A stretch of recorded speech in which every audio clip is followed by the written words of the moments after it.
dimulai.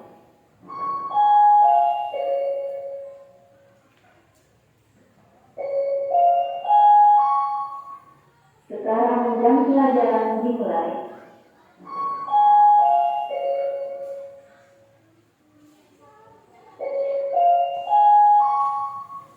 Sekarang jam pelajaran dimulai.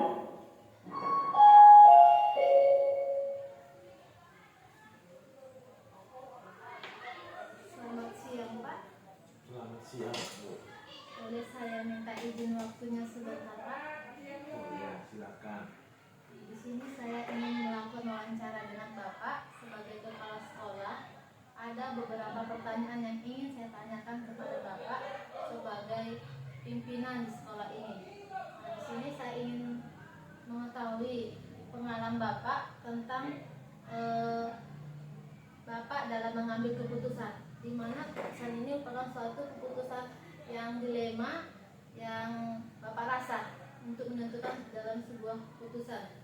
Yang mau saya tanyakan, selama ini bagaimana Bapak menjalankan peran Bapak sebagai kepala sekolah dalam mengambil sebuah keputusan? Baik, terima kasih. Risiko dari sebuah jabatan tentunya tidak terlepas dari pengambilan keputusan dalam pelaksanaan program kerja yang sudah direncanakan dalam satu satuan pendidikan. Saya sebagai kepala sekolah tentunya mempertimbangkan setiap keputusan yang akan diambil. Kenapa perlu dipertimbangkan? Karena setiap keputusan yang diambil belum tentu menyenangkan semua pihak. Atau katakanlah bisa saja ada beberapa pihak yang merasa dirugikan dan ada beberapa pihak yang merasa diuntungkan. Untuk itu dalam mengambil keputusan diupayakan penuh dengan kebijaksanaan. Kenapa? Karena akibat dari pengambilan keputusan tersebut pasti akan mempengaruhi kerja tim dalam menjalankan program kerja yang sudah direncanakan sebelumnya. Pengalaman saya selama ini, terkadang sebuah keputusan itu harus diambil dengan berat hati. Kenapa? Karena ada pihak-pihak tertentu yang merasa bahwa keputusan yang saya ambil kurang tepat ataupun kurang sesuai dengan harapan dari katakanlah guru ataupun staf tata usaha ataupun warga lain dari SMA Negeri 1 Ujung Padang tempat saya bertugas. Sebagai contoh, misalnya dalam hal penetapan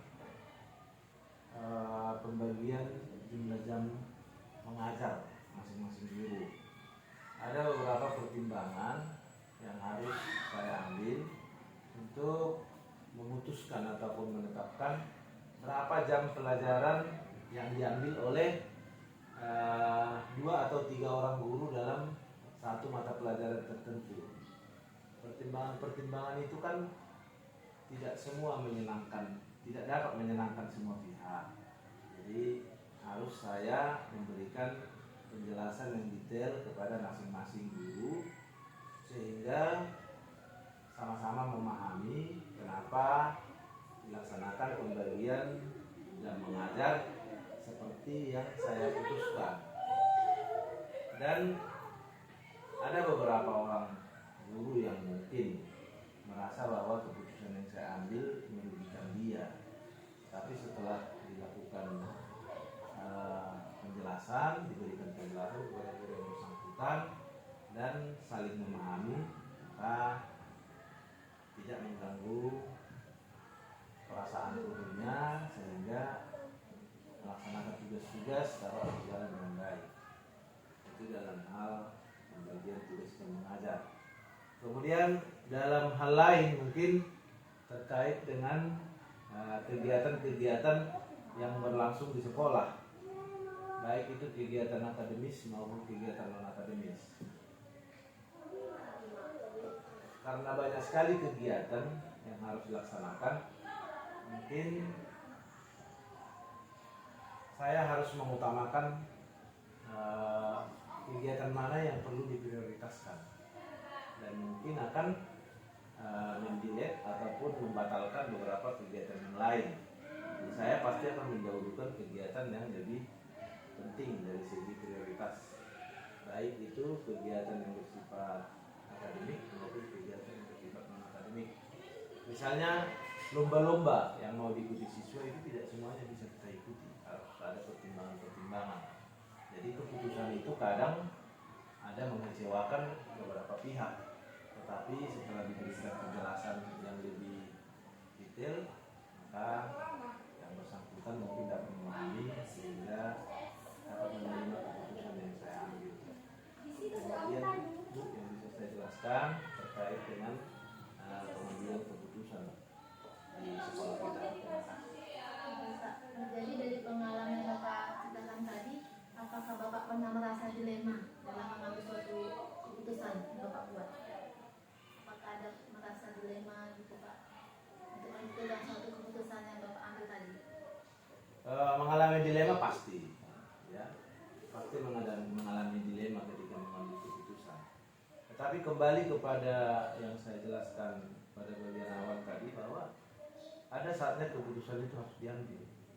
Jadi tidak mungkin dibiarkan, harus diputuskan antara iya dengan tidak, antara keputusan A dengan keputusan B. Itu kadang-kadang mengalami dilema, ya. Nah, jadi seiring dengan berjalannya waktu, saya juga memang harus tegas dan menetapkan hati keputusan mana yang harus saya ambil, walaupun keputusan itu pada awalnya dilema buat saya, ya. Tapi demi kepentingan bersama dan kepentingan keluarga besar, harus saya ambil keputusannya walaupun menjadi dilema, ya. Termasuk di dalamnya menempatkan Bapak Ibu guru menjadi wali kelas, ya, pemimpin kelas. Ya, itu kan kadang-kadang juga menjadi dilema buat saya, karena keterbatasan tenaga di SMA 1 Padang, keterbatasan jumlah guru, tentunya dilema juga menetapkan siapa yang menjadi wali kelas dan lain sebagainya. Pokoknya tidak pernah keputusan itu diambil tanpa melalui pertimbangan-pertimbangan yang matang. Jadi ketika mengambil pertimbangan itulah kadang terjadi dilema. Tetapi kembali pada prinsipnya, semua keputusan harus diambil, ya, baik yang bersifat segera maupun bersifat ditunda dulu. Itu sudah pasti, ya. Ada yang keputusan yang harus diambil segera mungkin, ada keputusan yang harus dipelajari dulu lebih mendalam baru diambil keputusan. Ya, demikian yang bisa saya jelaskan. Oke, baik Pak. Jadi di dalam kasus yang Bapak tadi merasa dilema itu, apakah keputusan itu merupakan yang dia keputusan benar, atau pilihan yang satu benar atau yang satunya salah Pak? Kadang kita harus merujuk kepada regulasi ataupun peraturan yang berlaku ketika kita mau melakukan uji terhadap mana yang benar mana yang salah, ya.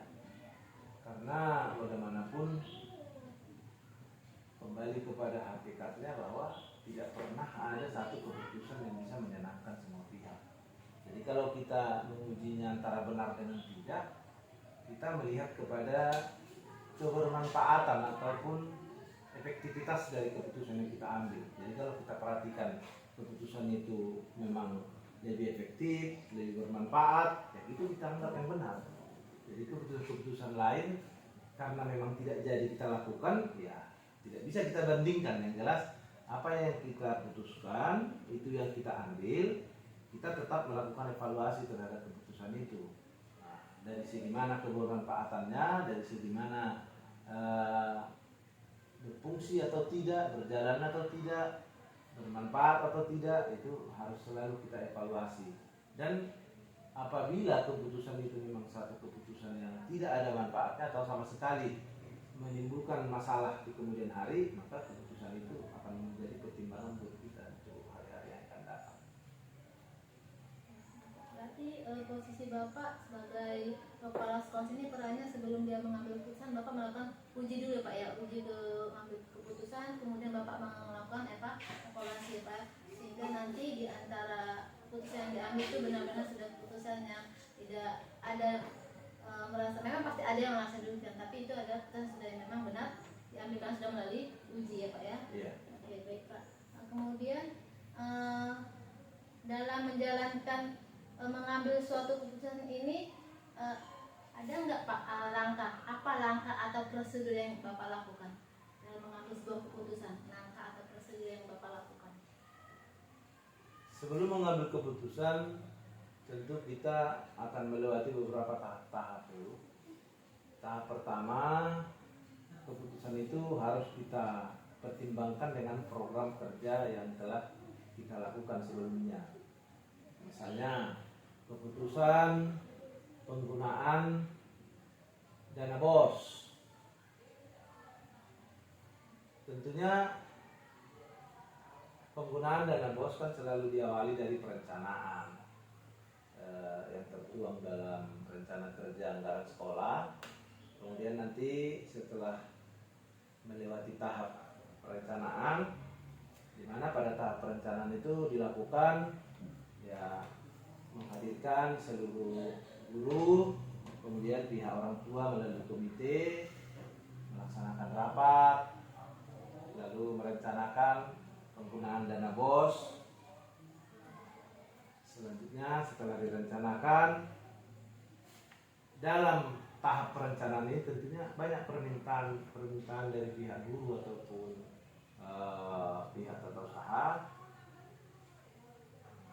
untuk penggunaan dana BOS. Misalnya untuk kepentingan guru mata pelajaran olahraga kan berbeda dengan kepentingan guru mata pelajaran seni, kepentingan guru mata pelajaran fisika, kimia, biologi, IPA dan lain sebagainya. Jadi kami sebagai pimpinan tentu harus mempertimbangkan. Kami perhatikan dulu hasil pelaksanaan dana BOS pada tahun sebelumnya. Mungkin dari penggunaan dana BOS ada beberapa bagian yang diusulkan oleh guru pada tahun berjalan, ternyata setelah diteliti tahun sebelumnya sudah diadakan, sehingga menghindari terjadinya pengulangan penggunaan dana untuk objek yang sama.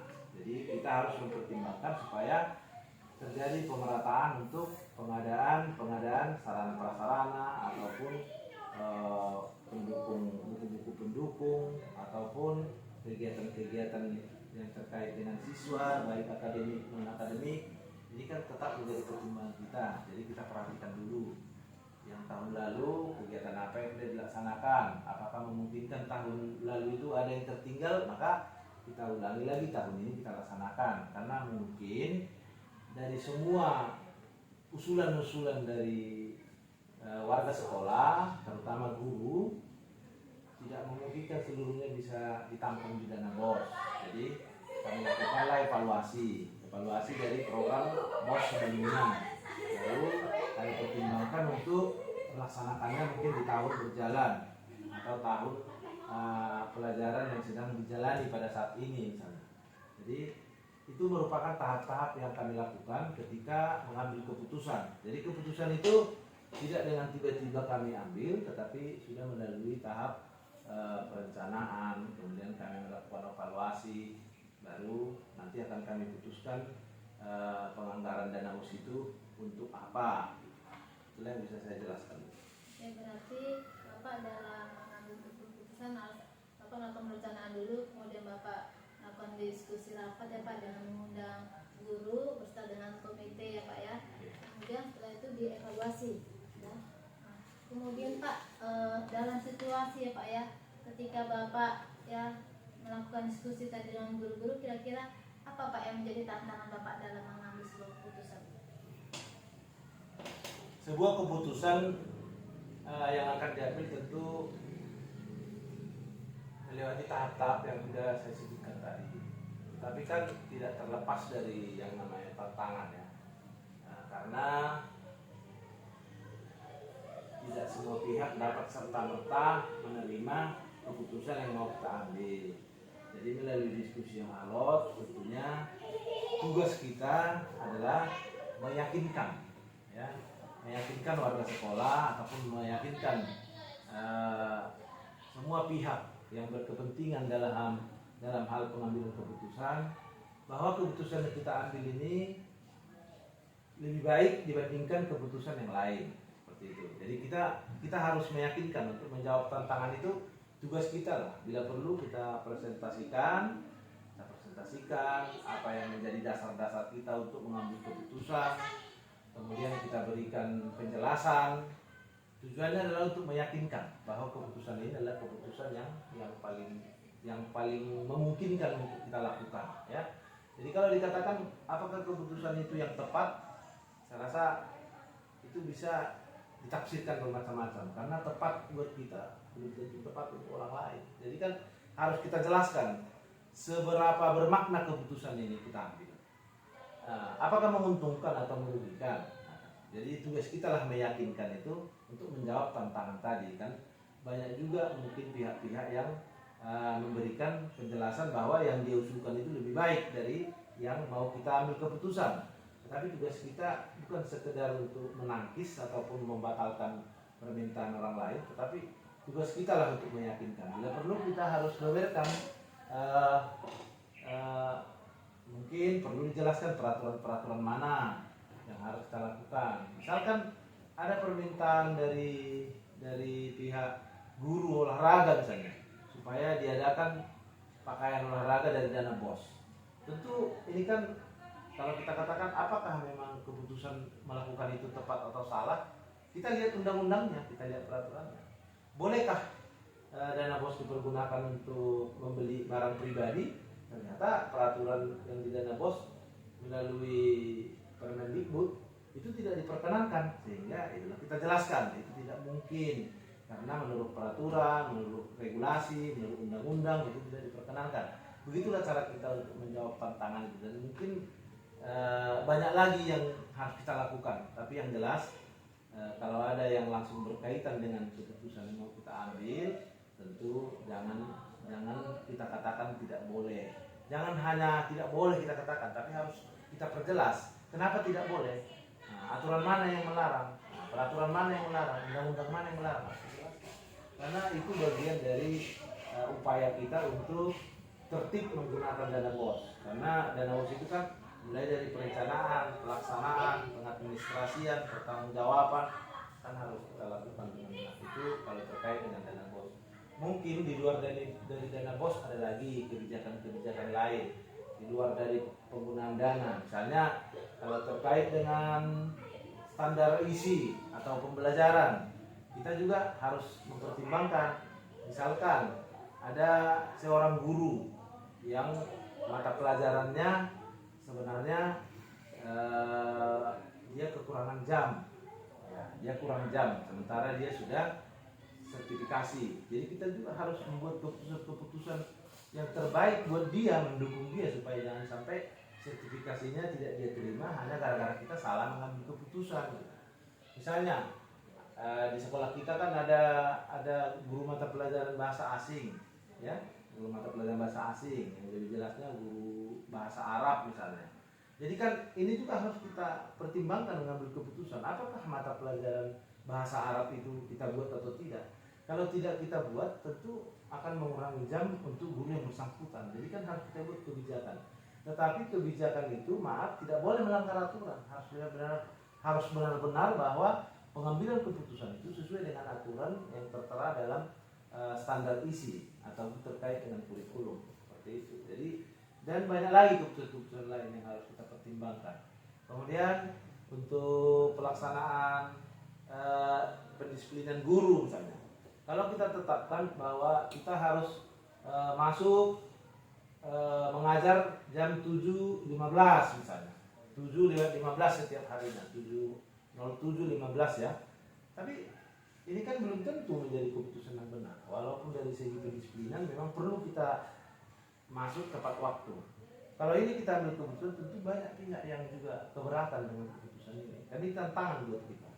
Jadi mungkin banyak guru-guru yang beralasan domisilinya mungkin terlalu jauh. Kemudian kalau cuaca tidak mendukung mungkin akan mengganggu. Jadi ini kan semua pertimbangan-pertimbangan kita lakukan untuk mengambil keputusan. Dan lain-lain keputusan-keputusan lain yang terjadi di sekolah yang harus kita ambil dan tidak terlepas dari tantangan. Tapi tugas kita lah untuk meyakinkan sebagai pimpinan bahwa keputusan ini adalah yang terbaik buat kita. Mari kita dukung dan kita harapkan semua pihak dapat menjalankan. Itu saja. Berarti tantangan itu berasal dari warga sekolah ya, khususnya para guru-guru Pak ya. Jadi untuk mengatasi tantangan tersebut, Bapak kembali lagi kepada peraturan untuk mempertegas ya, agar jangan terjadi ya Pak ya kesalahpahaman. Ya Pak, baik. Jadi apa yang Bapak lakukan yang Bapak anggap efektif ya ketika Bapak berada di situasi dilema dalam mengambil keputusan? Cara apa yang efektif yang Bapak lakukan ketika Bapak merasa dilema dalam mengambil suatu keputusan? Cara yang efektif supaya terlepas dari dilema pengambilan keputusan, yang pertama dan utama adalah membangun komunikasi. Karena komunikasi adalah alat yang efektif untuk menyampaikan maksud dan tujuan kita kepada orang lain. Kita berupaya menggunakan komunikasi yang katakanlah komunikasi dua arah kepada pihak-pihak yang katakanlah mungkin tidak merasa puas dengan keputusan yang kita ambil. Jadi kita lakukan dengan cara komunikasi. Kemudian yang kedua mungkin kita melakukan sosialisasi baik melalui forum-forum rapat ataupun melalui grup-grup WA. Nah, kita sampaikan di sana maksud dan tujuan kita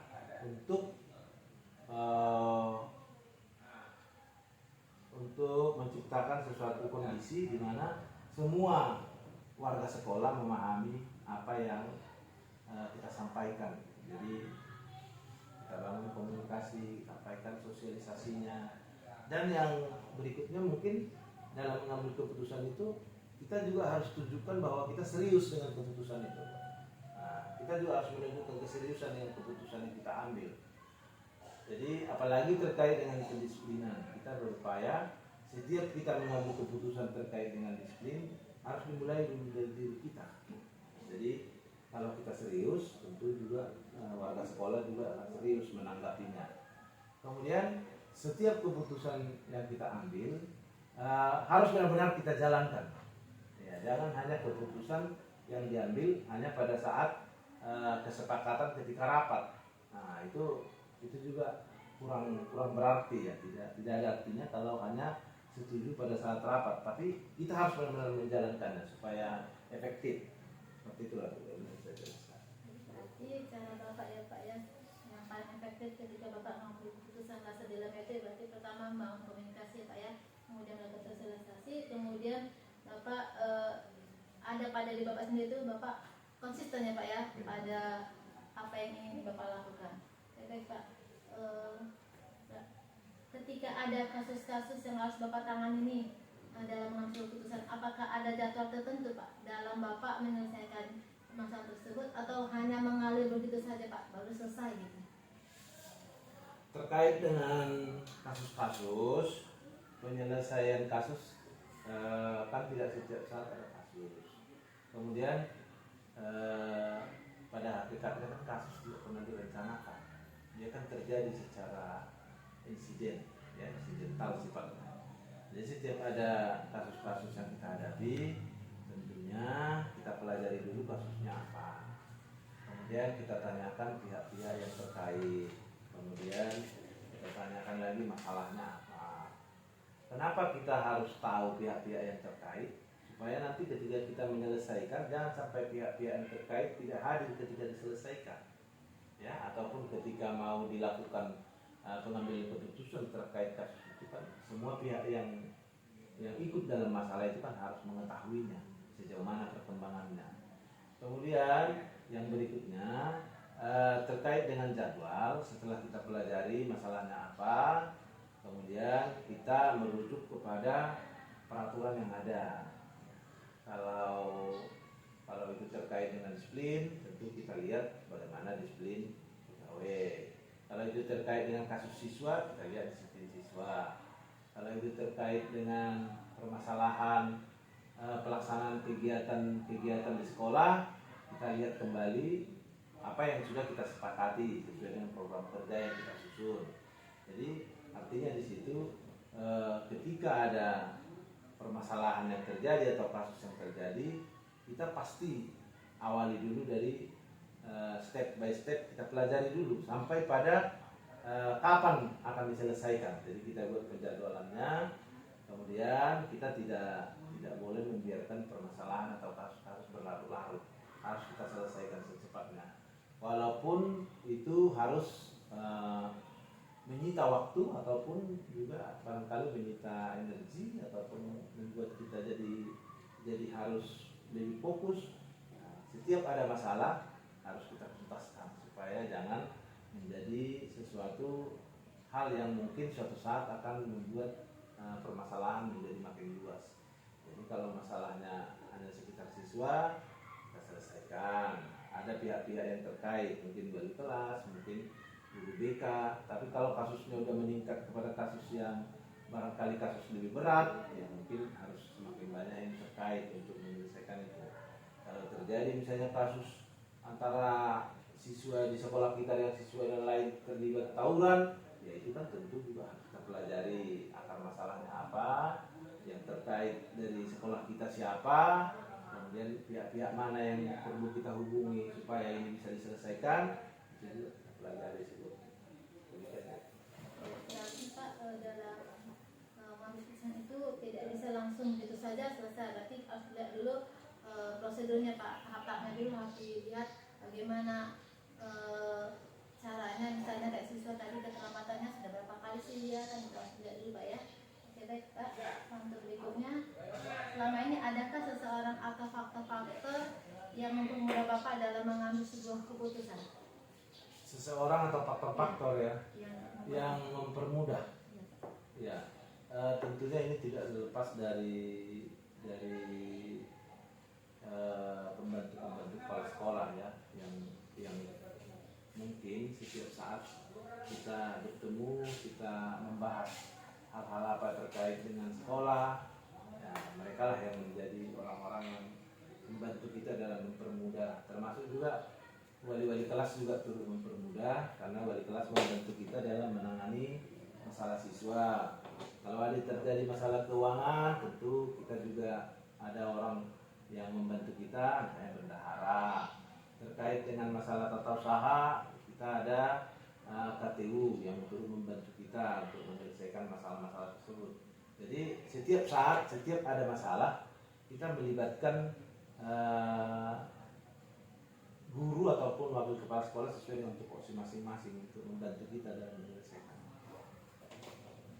Berarti yang membantu Bapak ini adalah rekan Bapak yang seperti Bapak Kasep, yang guru, wali kelas, tergantung ya Pak, Tergantung masalah yang dihadapi Pak ya. Oke Pak, jadi dari semua ya Pak ya, kasus yang Bapak alami, dari Bapak ceritakan tadi, pelajaran apa yang bisa Bapak ambil dari pengalaman Bapak tadi? Tentunya kita mengambil beberapa pelajaran dari berbagai kasus yang terjadi ya. Yang pertama, apabila kasus itu terkait dengan siswa, semua bermula dari ketidakdisiplinan siswa dengan tata tertib yang telah kita susun ya. Jadi kita melihat pelanggaran-pelanggaran apa yang dilakukan siswa, kemudian kita juga harus memikirkan bagaimana perkembangan kasus-kasus itu dari bulan ke bulan, dari tahun ke tahun kita pelajari. Jadi setelah kita pelajari, kita melihat mungkin ada kasus-kasus dengan modus yang baru yang harus kita tangani ya, harus kita tangani. Jadi berdasarkan itu, khusus untuk terkait dengan kasus-kasus yang timbul pada siswa, kita mungkin harus merevisi tata tertib kita di tahun depan. Mungkin kita harus memasukkan hal-hal baru dalam hal pendisiplinan. Kemudian kita juga mungkin harus memikirkan bagaimana kemajuan penggunaan era digitalisasi saat ini. Jadi kita kan harus menyesuaikan dengan perkembangan zaman ya, menyelesaikan masalah-masalah. Jadi kita mengambil pelajaran bahwa kita harus menganggap bahwa siswa itu kan makhluk sosial yang dinamis ya. Jadi dia bisa berubah setiap saat.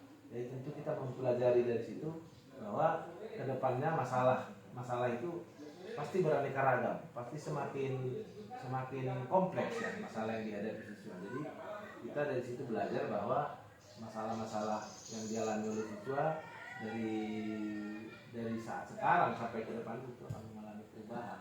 Itu yang menjadi dasar kita untuk membuat persiapan mungkin, merencanakan bagaimana penanganan siswa ke depan. Nah, itulah yang bisa saya jelaskan. Kalau untuk guru misalnya, kalau ada permasalahan terkait dengan administrasi guru di sekolah, tentu kita juga mempelajarinya. Kalau ada hal-hal baru yang harus kita siapkan untuk melengkapi pengadministrasian guru, kita laksanakan. Kemudian dalam hal kehadiran dan kedisiplinan pegawai ataupun guru, kita juga belajar dari situ semua supaya kedepannya menjadi lebih baik. Bagaimana cara menangani permasalahan atau kasus yang terjadi kepada guru dan juga seluruh warga sekolah. Jadi kita pelajari seluruhnya apa yang terjadi itu, dan itulah kita jadikan dasar untuk membuat kebijakan untuk hari-hari yang akan datang. Itulah yang bisa kita lakukan. Oke baik Kak, berarti bisa saya simpulkan di dalam suatu keputusan kita berarti harus dipelajari dulu apa itu permasalahannya, tidak bisa langsung diselesaikan begitu saja. Kemudian kita harus melakukan komunikasi Pak ya, kemudian kita melakukan diskusi Pak ya untuk dalam menyelesaikan suatu masalah. Yang pasti sebuah keputusan itu tentunya harus berpihak kepada kita kan Pak ya. Yeah. Oke, baik Pak, terima kasih buat waktu dan kesempatan yang diberikan kepada saya. Saya mendoakan semoga Bapak sehat selalu dan Bapak semakin sukses dalam kepemimpinan Bapak, terutama dalam